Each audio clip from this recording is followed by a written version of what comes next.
welcome back to my channel. It's me, Swastika, and today we would be going through the current affairs for July 22nd, 2020. So before we move on, let me just tell you a little about myself. I have done my master's in political science from Jawaharlal Nehru University. I have also done my BA honors in political science from Delhi University. In case you like my content, then please don't forget to subscribe to the channel. That's the red button at the bottom of the screen. And also, if you have any problems or doubts, you can put them in the comments below and I will reply to them.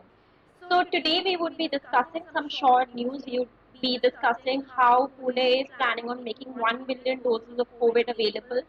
We would be discussing an EU package which is going to come into play because EU is planning on giving the maximum money to the hardest hit countries. So we will discuss about that. We will also discuss about Mukhya Mantri Ghar Ghar Yojana.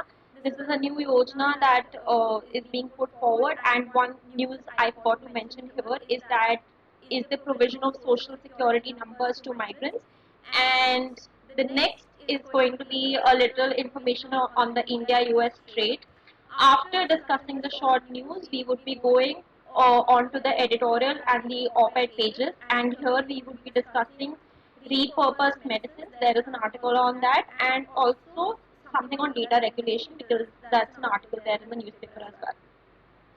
So in short news today, Pune is to make 1 billion doses of COVID vaccine. This is in context of the Oxford vaccine that is being developed by the Oxford University, and since it has been successful in the phase 1 trials, it is uh, and it has in fact shown two very good responses, one being immunity and the second obviously being developing antibodies to COVID. So the Serum Institute of India is saying that India is going to become the largest producer of the COVID vaccine whenever it comes into play, and this is keeping in mind that India is often referred to as the pharmacy of the world because we have always been in a position to produce the maximum number of vaccines in the stipulated and the shortest amount of time.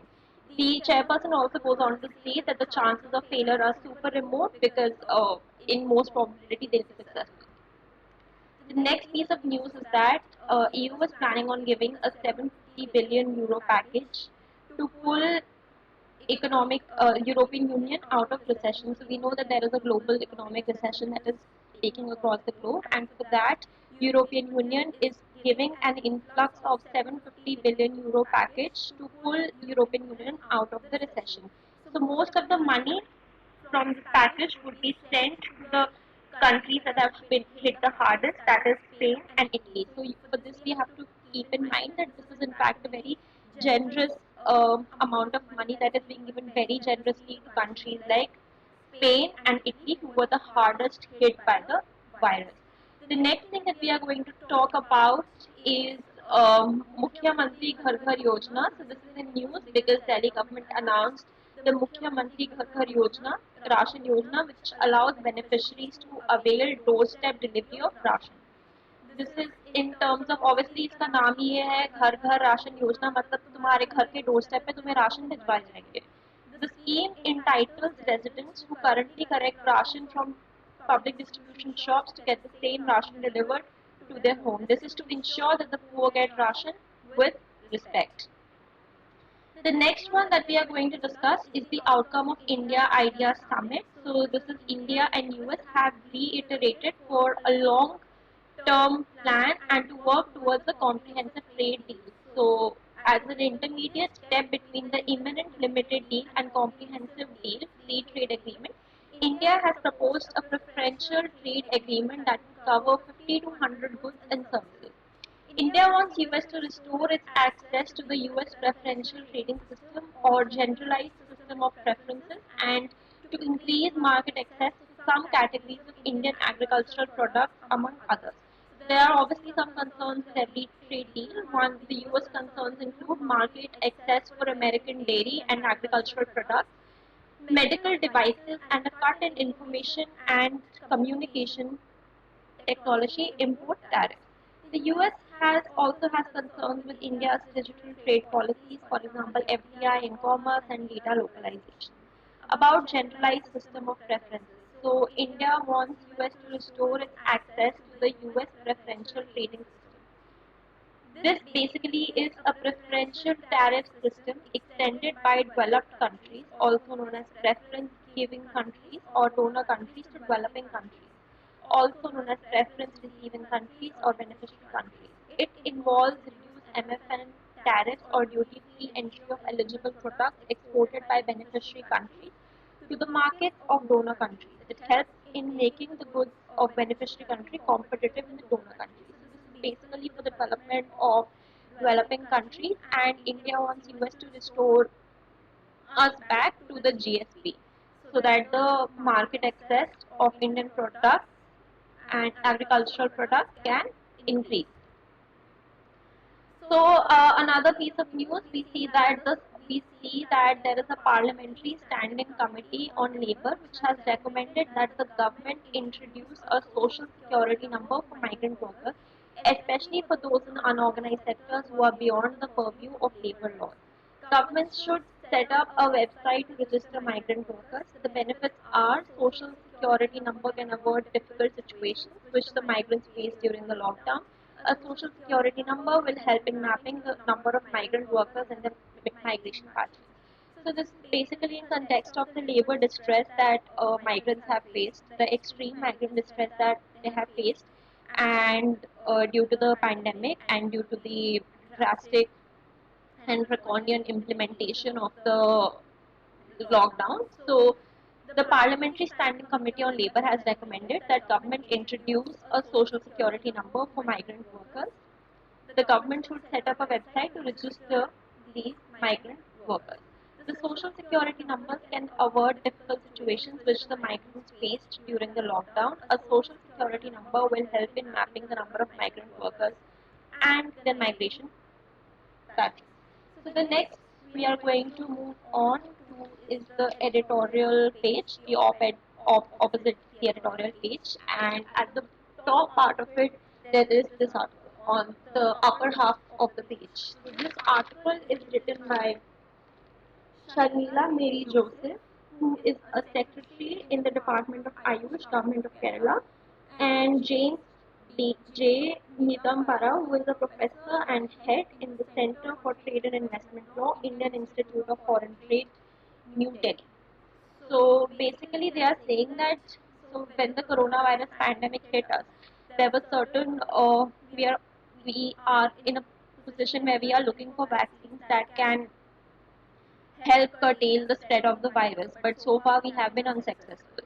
So there are two ways of going about getting a vaccine. The first way is to simply develop a new vaccine, which the entire world is sort of trying to do, and the second way is to repurpose the old medicines and to see if they can be used to curtail the pandemic. So for that, the two medicines that have been talked about are remdesivir, an antiviral which has originally been produced by Gilead to treat Ebola infection. The second is favipiravir, which is a genetic version of anti-influenza medicine produced by Toyama Chemical in Japan. So both of these medicines inhibit a viral RNA-dependent RNA polymerase, thereby retarding viral replication and host cells. The next one is itolizumab. It is used in treatment of psoriasis. It shows therapeutic effects in severe COVID infections.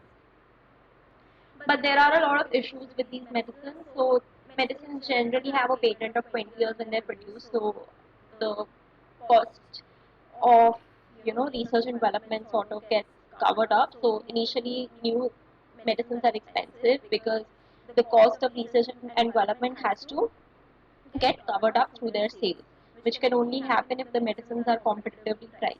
So there are a lot of issues. First is obviously that these medicines are expensive. Because they are expensive, in India they exclude majority of patients because we are a poor country, we have a lot of poor people and we are barely moving out of the trenches of poverty. So it excludes majority patients.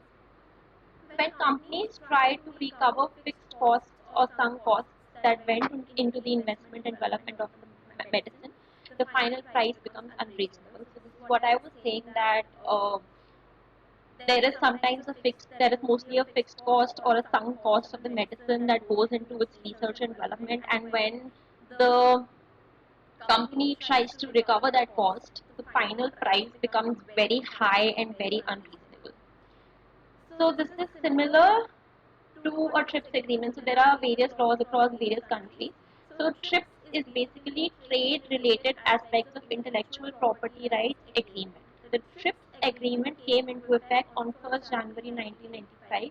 It provides standards for full range of intellectual property rights and also enforcement of those standards both internally and through legal administrative actions. The general timetable for implementing the TRIPS agreement is 1 year for industrialized countries, 5 years for developing countries, and countries shifting from centrally planned economic, and 10 years for the least developed countries.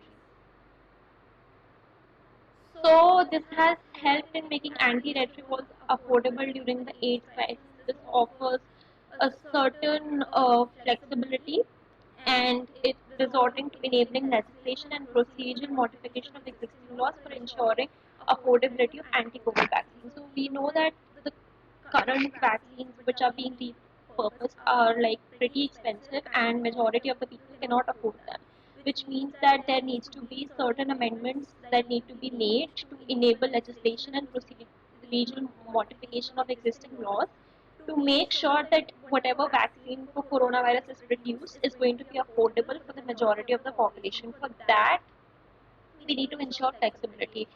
We see this happening in other countries like Israel, which has issued compulsory license to hetero for production and import of lopinavir ritonavir combination from India, following which AbbVie decided not to enforce its patent right. Canada similarly passed a COVID-19 Emergency Response Act, and Germany the Prevention and Control of Infectious Disease in Human Beings Act. India has used compulsory licensing only once in 2012 for sorafenib. Pricing will have to reflect the magnitude of the crisis. So because it's a huge global crisis, so the pricing of the medicine obviously should be set low so that majority of the people who would otherwise be excluded are not excluded. The burden of the pandemic will have to be borne by the government and the pharma companies alike. So we have to keep that in mind, that the burden of the pandemic will have to be borne by the government and the pharma companies alike.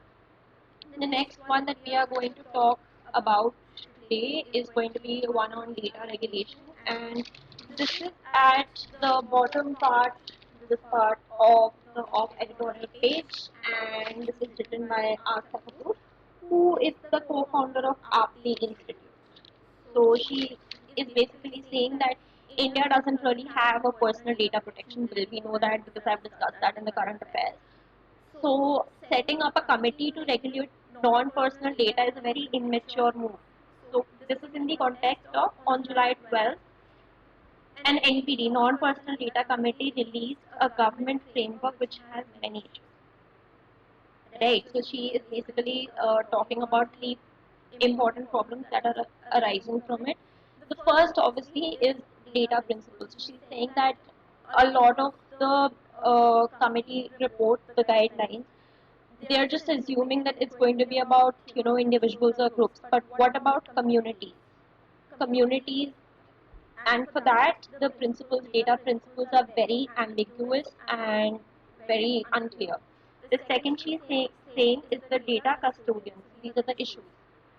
There are very fuzzy details, and it does not. So custodian is basically like someone who looks over things, right? So it's data. So who is the data custodian? The government or the private sector?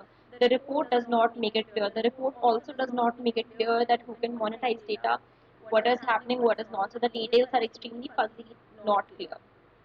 The data trustees are also not clear, whether it's going to be government, citizen groups, or individual. The relationships between them are also not clear. Lastly, the power composition and functions of trust aren't established properly. So this was me going through it briefly. but if I have to read it out from here, I'll just quickly go through the 4 points. While it provides examples of what might constitute a community, example citizen groups in neighborhoods, there is little clarity on the rights and functions of the community. The report does not problematize the ways in which communities translate offline inequalities and power structures to data rights. So this was about the first one, the data community. There are examples in indigenous data governance which imagine collective rights and community personhood on data related issues, which may have found useful mentions here. The next thing that obviously is about data custodians. So the details in the section are fuzzy. It is not specified if the data custodian can be the government or just private companies, or what best interest is, especially when several already vague and possibly conflicting principal communities are involved. It is also not clear how communities engage with the custodian. So this basically means the communities dealing with the custodian, their relationship with each other is also not clear. Further suggestion that data custodians can potentially monetize the data they hold is especially problematic, as this presents a conflict of interest with those of the data principal communities. Based on current literature, data custodians can be interpreted as data stewards, imagined in many cases as independent entities that engage with technology companies on behalf of communities which they represent. The next thing that she has talked about is data trustees, which means that trustees can be government, citizens groups, whoever. But the relationship between the data principal communities and the trustees is not clear. The articulation of trustees does not explain how trust is extended and fructified with the community, and how trustees are empowered to act on behalf of the community. So these were some of the major issues that were being discussed. So thank you so much for watching the video till the end. In case you like my content, please don't forget to subscribe. That's the red button at the bottom of the screen. And in case you have any problems, you can just mention them in the comments below. I will get back to it as soon as I can. Great.